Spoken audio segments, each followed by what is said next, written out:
Assalamualaikum warahmatullahi wabarakatuh. Salam sejahtera buat kita semua. Semoga pada hari ini kita masih diberikan kesehatan, keselamatan, dan kekuatan oleh Allah Subhanahu wa Ta'ala, sehingga kita bisa mengikuti perkuliahan mata kuliah studi kelayakan bisnis dalam keadaan sehat walafiat. Untuk materi pertemuan yang kedua ini, kita akan membahas tentang aspek pasar dan pemasaran.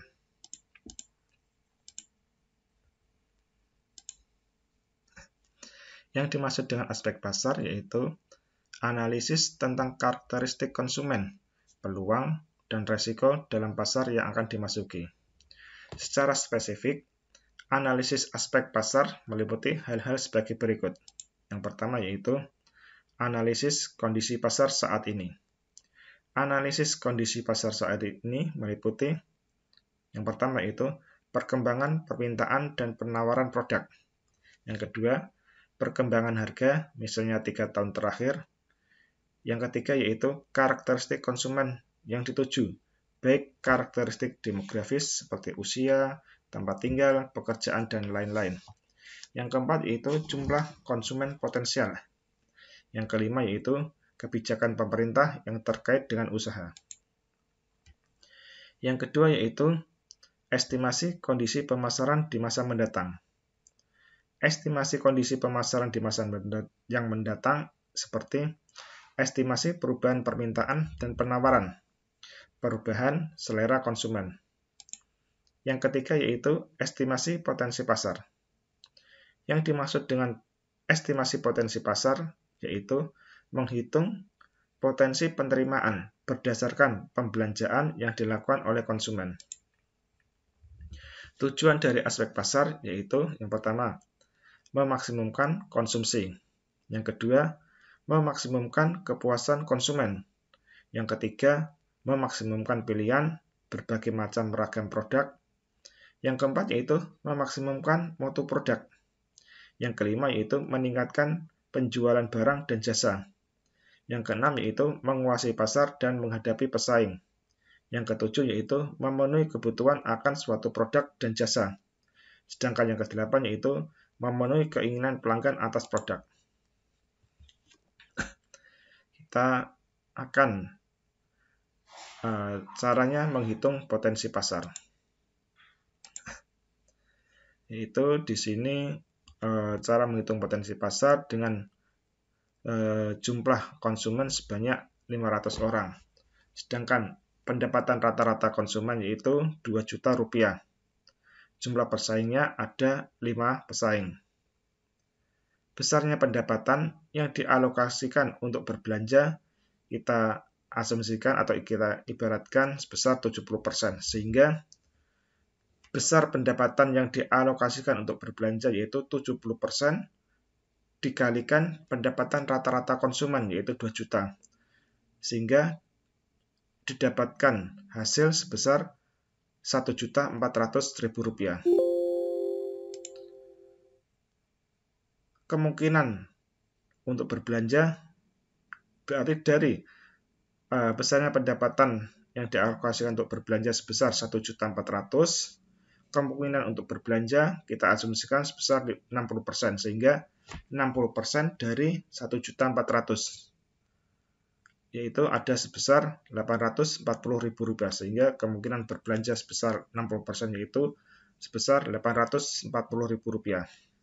Sedangkan potensi pasarnya di sini yaitu dari kemungkinan berbelanja yang 60% yaitu sebesar 840.000 rupiah dikalikan jumlah konsumen yaitu 500, sehingga didapat potensi pasar sebesar 420 juta rupiah. Sedangkan potensi penerimaan di sini yaitu potensi pasar yaitu sebesar 420 juta rupiah dibagi jumlah pesaing yaitu 5, sehingga didapat potensi penerimaan sebesar 84 juta rupiah. Kita selanjutnya bahas tentang pengertian pasar dan pemasaran. Yang dimaksud dengan pasar yaitu tempat bertemunya penjual dan pembeli untuk melakukan transaksi. Pasar juga dapat diartikan yaitu himpunan pembeli nyata dan pembeli potensial atas suatu produk. Pasar yaitu suatu mekanisme yang terjadi antara pembeli dan penjual atau tempat pertemuan antara kekuatan permintaan dan kekuatan penawaran. Yang dimaksud dengan permintaan yaitu jumlah barang dan jasa yang diminta konsumen pada berbagai tingkat pada suatu waktu tertentu.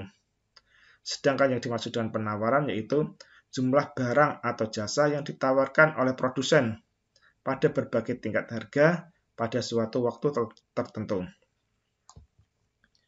Sedangkan yang dimaksud dengan pemasaran yaitu suatu proses sosial yang memberikan kepada individu dan kelompok-kelompok apa yang mereka butuhkan dan inginkan dengan menciptakan serta mempertemukan produk-produk dan nilai dengan individu dan kelompok lainnya. Kita selanjutnya membahas tentang jenis-jenis pasar. Jenis-jenis pasar yaitu yang pertama, pasar persaingan sempurna. Pasar persaingan sempurna yaitu suatu pasar di mana terdapat sejumlah besar penjual dan pembeli, sehingga tindakan penjual secara individu tidak dapat mempengaruhi harga barang di pasar.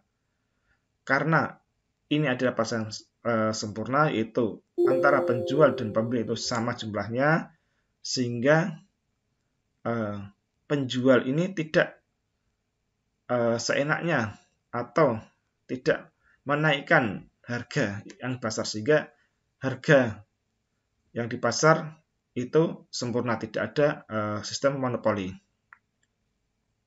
Yang kedua yaitu pasar persaingan monopolistik.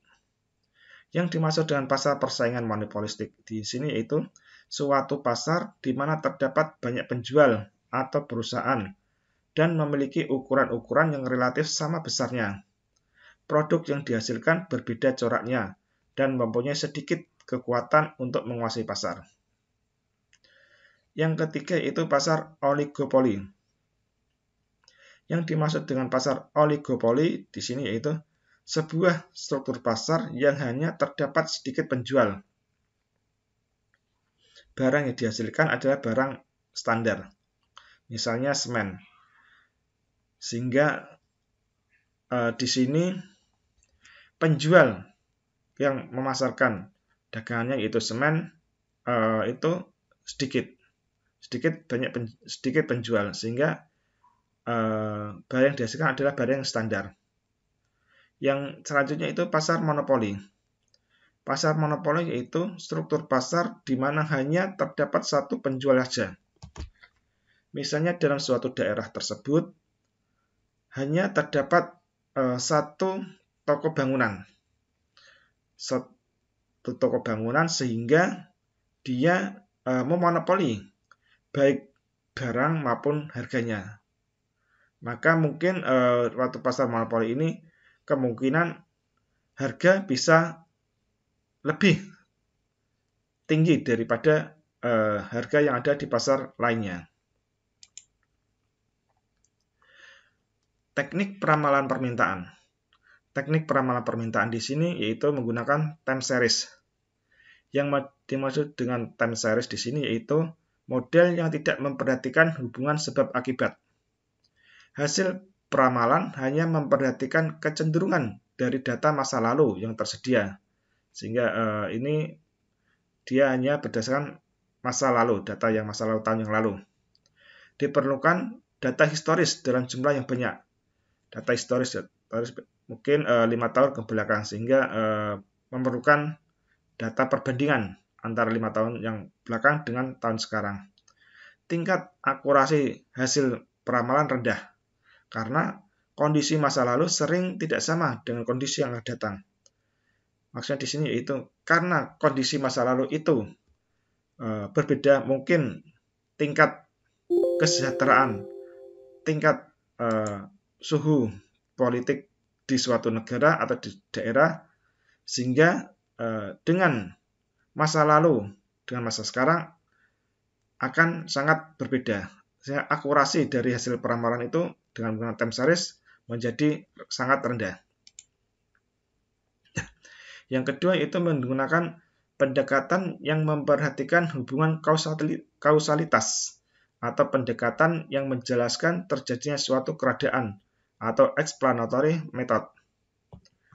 Pada metode ini juga tidak menjamin bahwa semua variabel penyebab atau penjelasan mampu dirangkum secara keseluruhan. Pada model ini diharapkan mempunyai tingkat akurasi yang lebih tinggi dan berlaku untuk jangka panjang. Yang tadi itu time series itu akurasinya lebih rendah, sedangkan dengan hubungan kausalitas atau explanatory method di sini itu akurasinya lebih tinggi dan digunakan untuk jangka yang panjang. Prosedur peramalan. Prosedur peramalan di sini itu yang pertama analisa tentang ekonomi. Analisa ekonomi yaitu proyeksi aspek makro seperti kependudukan, pendapatan, dan kebijakan pemerintah. Yang kedua yaitu analisa industri. Analisa industri yaitu analisa terhadap permintaan pasar dari seluruh perusahaan yang menghasilkan produk sejenis. Yang ketiga yaitu analisa penjualan masa lalu.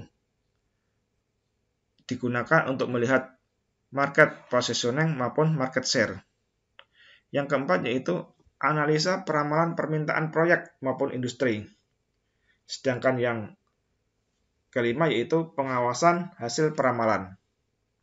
Pengawasan hasil peramalan ini digunakan yaitu untuk meminimalkan kesalahan hasil peramalan dari berbagai teknik peramalan. Kendala dalam pemilihan teknik peramalan. Yang pertama yaitu waktu yang hendak diperkirakan atau diramalkan. Pada umumnya, peramalan kualitatif mempunyai jangkauan peramalan lebih panjang daripada peramalan kuantitatif. Jangka waktu yang diramalkan minimal selama umur proyek. Yang kedua yaitu tingkah laku data. Tingkah laku data ini meliputi jumlah, ketepatan, dan tingkah laku data di masa lalu yang tersedia. Apakah tingkah laku data itu menunjukkan hubungan persamaan linear, kuadratrik, atau logaritma, sehingga akan mempengaruhi pemilihan teknik peramalan. Yang ketiga yaitu biaya yang tersedia untuk melakukan peramalan dan secara lebih luas adalah biaya untuk melakukan studi kelayakan. Itu biaya yang digunakan untuk melakukan peramalan itu secara luas itu digunakan untuk melakukan studi kelayakan, yaitu studi kelayakan bisnis atau studi kelayakan usaha. Yang keempat yaitu tingkat ketepatan atau akurasi yang diinginkan. Hal ini target dari manajemen dalam tingkat kecermatan ketelitian peramalan yang diinginkan. Pengukuran permintaan produk. Di sini pengukuran permintaan produk yang pertama itu penggunaan data impor produk yang bersangkutan. Jika produk yang akan dihasilkan proyek adalah substitusi impor. Penggunaan data impor, ekspor, dan produksi dalam negeri. Jika produk yang akan dihasilkan sudah pernah dihasilkan di dalam negeri dan juga telah diekspor. Rumus dari penggunaan ini yaitu PE sama dengan P ditambah kurang buka I kurangi E kurang tutup ditambah DC, di mana PE yaitu permintaan efektif yang dicari, sedangkan P yaitu produksi dalam negeri selama masa yang bersangkutan. I-nya yaitu impor yang dilakukan, E-nya ekspor yang dilakukan, DC yaitu jumlah perubahan cadangan produk, yakni selisih antara persediaan awal dengan persediaan akhir masa proyek. Peramalan untuk produk yang sudah mapan. Yang dimaksud dengan produk mapan di sini yaitu produk yang pernah diproduksi oleh investor. Atau proyek merupakan usulan perluasan atau ekspansi. konsumen telah mengenal produk yang bersangkutan dan data historis sudah dapat diperoleh. Contoh produk mapan di sini yaitu seperti sepeda motor Honda. Sepeda motor Honda ini berbagai macam jenis produk yang diproduksi oleh investor. Mungkin yang awal adalah sepeda motor yang secara manual, sedangkan sini yaitu secara matic. Yang kedua yaitu proyek usulan perluasan atau ekspansi. Sehingga di sini adalah melakukan ekspansi atau perluasan usahanya. Seperti sepeda motor Honda tadi yang dulunya secara manual, sehingga dengan adanya ekspansi disesuaikan dengan kondisi yang sekarang, sehingga Honda memproduksi sepeda motor secara matic. Konsumen telah mengenal produk. Honda memang sudah lama dikenal di kalangan masyarakat, sehingga ini lebih memudahkan untuk memasarkan produknya karena konsumen atau masyarakat telah mengenal produk tersebut. Dan juga data historisnya dapat diperoleh karena produk yang sudah mapan sudah lama, sehingga untuk data historis yang lalu mungkin 5 tahun yang lalu akan dapat mudah diperoleh. Metode peramalan produk mapan. Di sini metodenya menggunakan 6 metode, yaitu yang utama yaitu metode pendapat. Metode pendapat di sini yaitu menurut pendapat para ahli atau pendapat dari masyarakat, bagaimana produk tersebut dihasilkan, mungkin dari kualitas atau harganya, sehingga di sini menggunakan produk pendapat. Yang kedua itu metode tes eksperimen. Metode tes eksperimen di sini Honda melakukan uji tes kelayakan di jalan.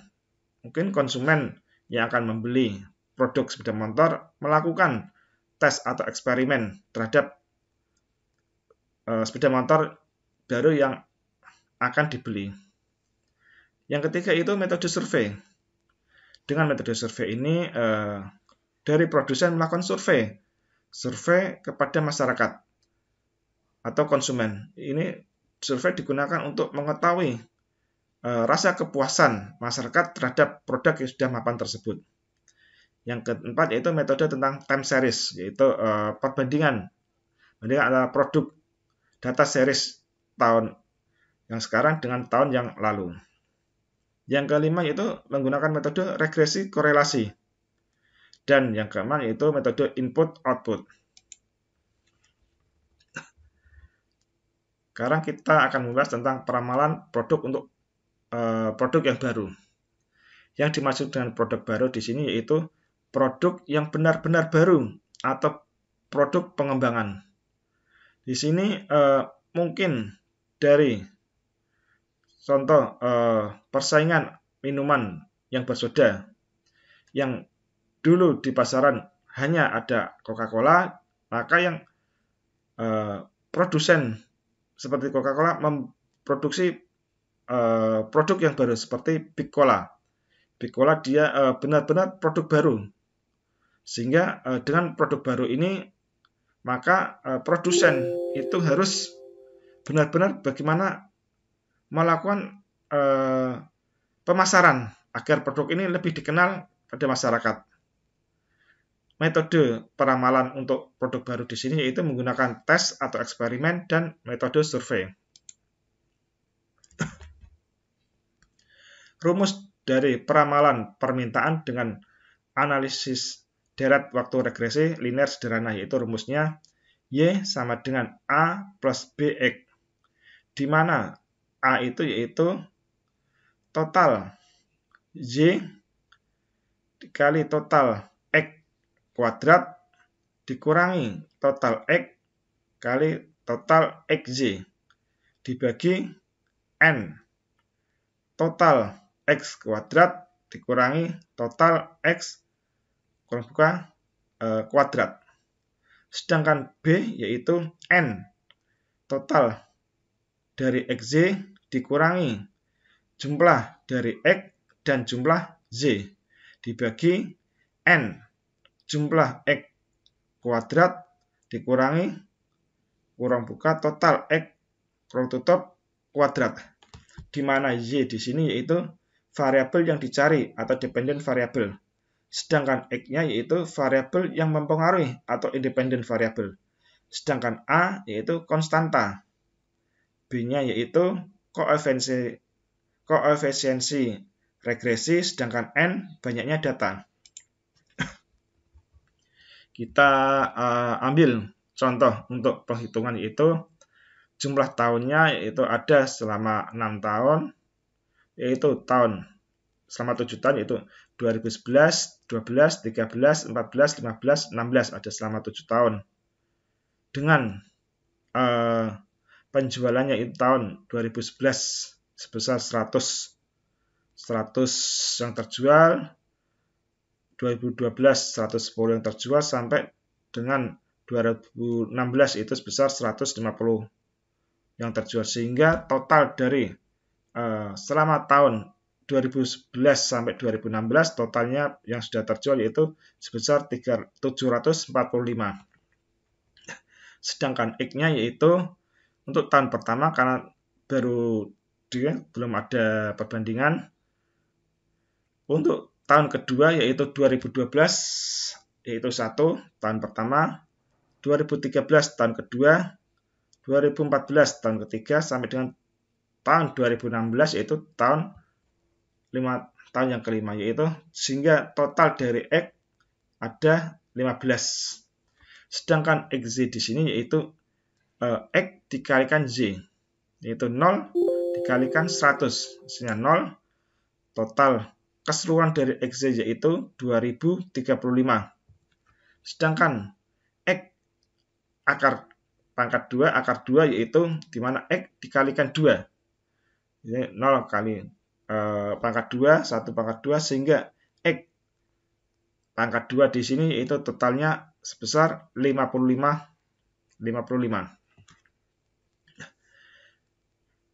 Di mana rumus dari regresi linear sederhana yaitu jumlah X dikalikan jumlah Z dikalikan jumlah X pangkat 2 dikurangi jumlah X kali jumlah XZ dibagi N jumlah X akar 2 pangkat 2 dikurangi jumlah X pangkat 2. Sedangkan B sama dengan N jumlah XZ dikurangi jumlah X kali jumlah Z dibagi N jumlah X pangkat 2 dikurangi jumlah X pangkat 2, di mana Z itu sama dengan kita masukkan jumlah Z yaitu sebesar 745 dikalikan X pangkat 2 yaitu 55 dikurangi jumlah X-nya yaitu 15 dikalikan jumlah XZ. Jumlah XZ di sini itu 2035 dibagi N. N-nya ini ada 6 series itu 11 sampai 16. Sedangkan jumlah X pangkat 2 yaitu 55. Jadi 6 kali 55 dikurangi jumlah X di pangkat 2 kan, yaitu 15 pangkat 2. Sehingga A dihasilkan jumlah yaitu sebesar 99,52. Sedangkan B rumusnya itu N. N-nya itu ada selama 6 tahun dikalikan jumlah XZ, itu XZ sebesar 2035 dikurangi jumlah X. Jumlah X yaitu 15 dikali jumlah Z. Jumlah Z-nya yaitu 745. Sehingga dibagi N yaitu 6 kali jumlah X pangkat 2. X pangkat 2 yaitu 55. Dikurangi jumlah X di pangkat 2. Sehingga total dari B yaitu sebesar 9,86. Sehingga rumus dari Y yaitu Y sama dengan A plus BX. A-nya yaitu sebesar 99,52 ditambah B-nya yaitu 9,56X. Sehingga Y tahun 2017 itu sama dengan 99,52 ditambah 9,86. X-nya itu adalah selama 6 tahun, yaitu 11 sampai 16 kali 6. Sehingga Y tahun 2017 sebesar 158,68. Atau bisa dengan cara eliminasi. Rumusnya itu jumlah Y sama dengan N kali A ditambah jumlah X kali B. Total jumlah XY sama dengan jumlah X kali A plus X pangkat 2 dikalikan B.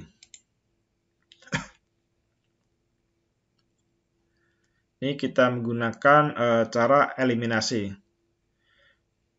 Rumusnya tadi N Y adalah N kali A plus jumlah X kali B, yaitu 6A kali 15B kali, sehingga hasilnya untuk Y sebesar 90A plus 225B. Sedangkan untuk X-nya yaitu 2035 sama dengan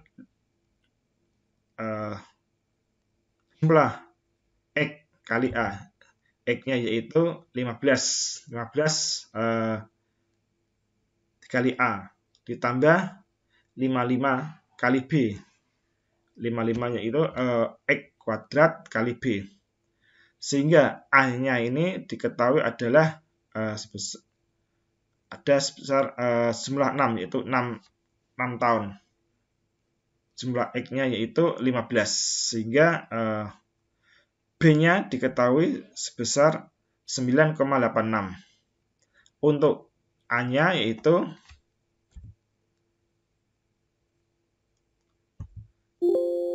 jumlah A-nya sebesar 99,52. Sehingga secara eliminasi jumlah tahun Y 2017 yaitu 99,52 ditambah 9,86 dikalikan X. X-nya adalah 6. Sehingga Z tahun 2017 sebesar 158,68. Selanjutnya kita menginjak tentang market space atau market share.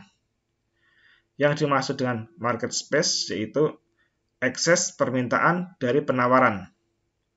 Yang dimaksud dengan market share di sini yaitu bagian pasar yang dikuasai oleh perusahaan. Penjualan perusahaan dibagi dengan penjualan industri. Ini kita lihat, ini sales, ini time-nya, ini marketing mix-nya. Marketing mix-nya yaitu product, price, promotion, place, atau distribution. Sehingga yang pertama itu adalah tahap perkenalan. Tahap perkenalan di sini atau introduction. Bahwasanya tahap perkenalan ini merupakan cikal bakal dari suatu siklus hidup produk. Pada tahap perkenalan ini, bahwasanya produsen atau perusahaan itu memasarkan atau memperkenalkan produknya, baik secara keseluruhan maupun sebagian, sehingga memperkenalkan produk, baik tentang harganya dan promosi untuk produk tersebut. Selanjutnya itu tahap growth atau tahap pertumbuhan. Tahap pertumbuhan atau growth di sini yaitu tahap mana siklus hidup suatu produk menentukan suatu produk menjadi lebih berkembang atau tidak. Sehingga tahap growth ini produk itu berkembang atau malah tambah mati. Apabila dengan pertumbuhan atau growth ini ternyata produk tersebut tambah hidup, sehingga nanti akan muncul tahap yang ketiga, itu tahap maturity atau tahap kedewasaan. Pada tahap kedewasaan di sini yaitu produsen dan semua pihak yang terkait itu melihat dan menetapkan penjualan yang dilakukan pemasaran lebih jauh meningkat dibandingkan pada saat dia itu memperkenalkan produknya. Setelah tahap kedewasaan atau maturity proses, tahap yang terakhir yaitu tahap tentang decline. Tahap decline di sini yaitu tahap kemunduran. Sehingga tahap kemunduran di sini siklus hidup produk itu mengalami penurunan aktivitas maupun produk tersebut dianggap sudah kuno. Sehingga dengan adanya tahap yang terakhir yaitu tahap decline atau penurunan, maka produsen atau perusahaan harus bisa mengembangkan produk tersebut. Sehingga mulai dari awal lagi memperkenalkan produk yang dihasilkan. Contoh untuk marketing mix di sini yaitu kita ibaratkan seperti Coca-Cola. Coca-Cola pada saat diperkenalkan oleh perusahaan di masyarakat pada tahun 1886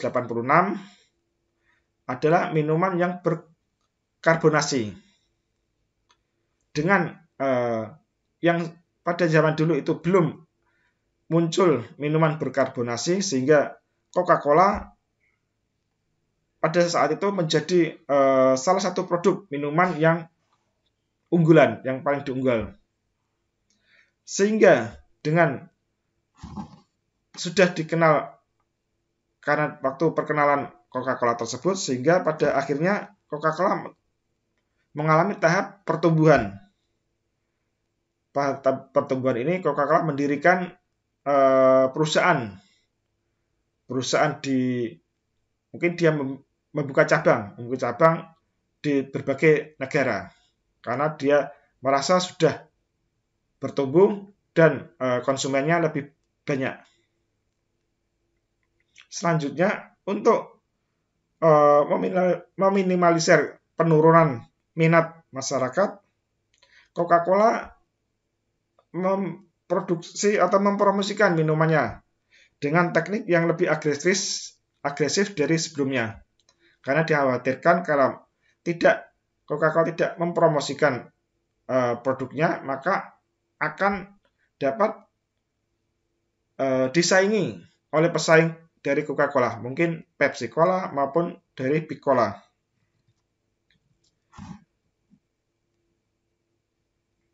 Pada saat terjadi penurunan atau decline di sini, bahwasanya mungkin perusahaan mengalami kesulitan masalah finansial atau keuangan, sehingga dengan adanya kesulitan di sini atau kesulitan persaingan antar minuman berkarbonasi, sehingga penurunan omset atau penjualan dari Coca-Cola menjadi berkurang atau mengalami kemunduran. Sehingga dengan banyaknya pesaing-pesaing di sini, Coca-Cola menjadi minat dari konsumen itu menjadi bimbang. Karena dari mungkin minuman Coca-Cola dirasa untuk kesehatan kurang bagus, sehingga dengan image yang seperti ini sehingga menjadi masyarakat menjadi bimbang, sehingga Coca-Cola mengalami penurunan produknya.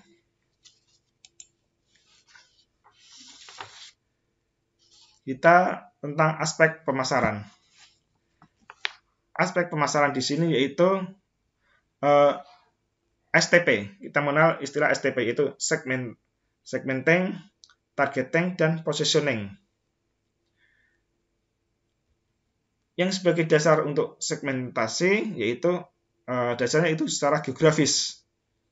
Geografis, daerah sejuk, panas, dan pantai. Itu berbeda-beda dalam pemasarannya. Untuk demografis yaitu umur, jenis kelamin, agama, pendidikan, dan kepadatan dan penghasilan. Juga segmentasi untuk pemasaran itu juga berbeda dengan kita berdasarkan tentang demografis. Yang ketiga itu secara sosiologis. Sosiologis di sini itu masalah kelompok budaya atau kelas sosial. Yang keempat yaitu secara psikografis. Itu tentang secara kepribadian, sikap, dan manfaat produk. Syarat dari segmentasi di sini yaitu measurability, accessibility, dan substantiability. Yang kedua itu targeting. Yang dimaksud targeting di sini yaitu ukuran dan pertumbuhan segmen, kemenarikan struktur segmen atau profitable, dan ukuran dan sasaran dan sumber daya yang dimiliki. Alternatif pasar sasaran di sini itu undifferentiated marketing, yaitu produk tunggal. Juga differentiated marketing atau produk berbeda untuk pasar berbeda. Selanjutnya itu concentrated marketing atau pada pembeli tertentu. Itu dengan target yang berbeda-beda. Yang ketiga itu positioning. Yang dimaksud positioning di sini yaitu identifikasi keunggulan kompetitif atau diferensiasi. Diferensiasi produk di sini itu diferensiasi jasa, diferensiasi personel, diferensiasi citra, sehingga memiliki keunggulan yang kompetitif. Selanjutnya itu berapa banyak perbedaan yang dipromosikan. Perbedaan yang dipromosikan dalam mewujudkan dan mengkomunikasikan. Ini kita lihat bagian untuk segmentasi, targeting, maupun untuk positioning. Yaitu segmentasi kita lihat identifikasi segmen. Identifikasi segmen di sini itu mengembangkan profil setiap segmen. Tadi seperti geografis, demografinya, psikografinya, maupun perilakunya. Juga dilihat dari karakteristik, distinctive-nya, measurable-nya, accessible-nya, substansialnya, dan actionable-nya. Yang kedua itu targeting. Targeting di sini kembangkan ukuran daya tarik segmen. Di sini itu memilih segmen sasaran. Evaluasinya itu ukuran permintaan, pertumbuhan segmen, intensitas persaingan, dan sumber daya. Ini segmen di sini bisa undifferentiated market, differentiated market, maupun concentrated market. Yang ketiga itu positioning. Positioning itu kembangkan posisi setiap segmen. Kembangkan bauran pemasaran per segmen. Ini di sini itu tentukan produk yang unggul. Dan yang terakhir itu bauran pemasaran. Selanjutnya itu kita bahas tentang teknik pemasaran. Teknik pemasaran itu ada 4 strategi. Yang pertama itu strategi produk. Strategi produk itu logo dan moto. Memiliki arti menarik dan mudah diingat. Seperti sepeda motor Yamaha. Sepeda motor Yamaha adanya logonya itu sudah dikenal itu Garputala. Dan motonya itu Yamaha itu selalu di depan. Sehingga dengan begitu, dengan melihat logo dan moto yang ada pada Yamaha, sehingga langsung masyarakat itu sudah mengetahui. Oh, itu berarti produk dari Yamaha. menciptakan merek mudah diingat, kesan modern, memiliki arti dan menarik. Kita mantap tadi bisa Honda, Yamaha, sehingga orang mudah mengingat dari ini Honda, ini Yamaha, ini Suzuki, sehingga dan kesannya modern, memiliki arti dan menarik. Kemasan itu kualitas, bentuk, warna, dan persyaratan lainnya. Kemasan kualitas di sini masyarakat sudah mengerti kualitas dari Honda maupun Yamaha maupun Suzuki, sudah mengetahui kualitasnya, bentuknya, warna maupun persyaratan lainnya. Yang terakhir yaitu label, itu pembuat, di mana dibuat, cara penggunaannya maupun masa kadaluarsa. Ini pada produk makanan atau minuman, sehingga dalam label ini dicantumkan pembuat atau produknya siapa, dibuat di mana tempatnya, dan cara-cara penggunaannya, menggunakan apa, dan juga ada masa kadaluarsanya. Yang kedua itu strategi harga. Strategi harga di sini itu bertujuan untuk bertahan hidup, laba maksimal, market share, pesaing. Metode penetapan harga yaitu yang pertama diskriminasi harga. Itu menurut pelanggan, bentuk produknya, tempat maupun waktu. Yang kedua itu harga produk baru atau market skimming pricing atau market penetrasi pricing. Yang ketiga yaitu place atau distribution. Faktor yang berpengaruh terhadap place atau distribution di sini itu pasar atau pelanggan, karakteristik produk, pertimbangan pengendalian. Jenis distribusi di sini itu bisa distribusi intensif, eksklusif maupun secara selektif. Yang keempat yaitu strategi promosi atau promotional mix, seperti advertensi, sales promotion, public relation maupun personal selling. Profil segmen. Profil segmen ini untuk industri kecil yaitu teknologi kadang perlu bila murah dan harganya mudah diterapkan. Karena ini industri kecil, teknologinya itu murah, harga sangat mudah diterapkan dan teknologi yang digunakan adalah teknologi yang sangat sederhana. Untuk industri yang menengah, yaitu teknologinya digunakan untuk menunjang efisiensi dan meningkatkan produksi. Industri menengah di sini itu sudah menggunakan teknologi tepat guna. Sedangkan untuk industri besar adalah teknologi mutlak diperlukan untuk meningkatkan daya saing industri tersebut. Teknologi yang digunakan untuk industri besar di sini itu teknologi tinggi atau otomatisasi secara otomatis. Kita contoh untuk mengukur daya tarik segmen. Contohnya itu ukuran permintaan. Ukuran permintaan di sini kita kasih bobot 0,40 dengan ratingnya itu 4. Skornya adalah 1,6. Yaitu bobot dikali rating. Untuk pertumbuhan segmennya dengan bobotnya itu 0,30, ratingnya 5 dengan skor 1,5. Intensitas pesaingnya yaitu bobotnya 0,20, rating 3, skornya itu 0,6. Akses terhadap segmen 0,10 dengan rating 2, skornya itu 0,2. Sehingga total dari daya tarik segmen ini bobotnya itu 1 dengan skor yaitu 3,9. Di sini kita ratingnya itu 1 itu adalah sangat tidak menarik. Kedua, tidak menarik. Ketiga yaitu cukup menarik. Yang keempat adalah menarik. Dan kelima yaitu sangat menarik. Total skor yaitu untuk sangat tidak menarik dan tidak menarik itu antara 1 sampai dengan 2,56.